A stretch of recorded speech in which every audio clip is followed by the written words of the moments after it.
এই মহিলাটি জালের ভেতর দিয়ে হাত ঢোকানোর চেষ্টা করলো, কিন্তু অবাক কাণ্ড, তার পুরো হাতটাই সেটা পার করে গেল।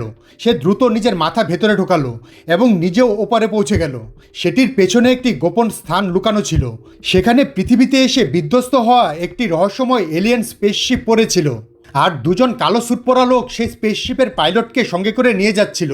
সবকিছু দেখে সে হতভম্ব হয়ে গেল। এরপর দ্রুত বাইরে দৌড়ে গিয়ে নিজের কোট খুলে ফেললো, কালো স্যুট পরলো এবং ড্রাইভারকে কালো গাড়িটিকে অনুসরণ করতে বলল। কিছুক্ষণের মধ্যেই তারা বেল স্ট্রিটে পৌঁছে গেল।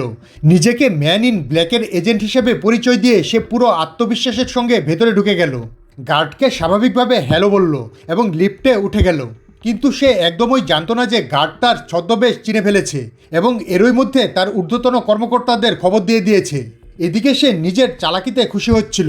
ঠিক তখনই হঠাৎ লিফটটি প্রচণ্ড গতিতে নিচের দিকে নামতে শুরু করলো এবং তাকে সরাসরি একটি জিজ্ঞাসাবাদ কক্ষে নিয়ে গেল। তার পুরো ফাইল পরীক্ষা করার পর ডিরেক্টর তার স্মৃতি মুছে ফেলার নির্দেশ দিলেন।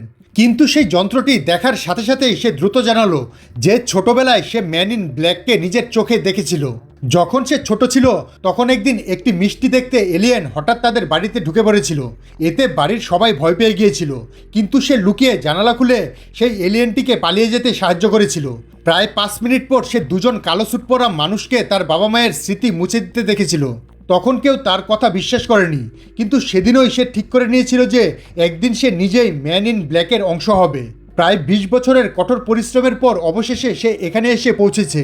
তাই সে ডিরেক্টরের কাছে তাকে একটি সুযোগ দেওয়ার জন্য অনুরোধ করলো।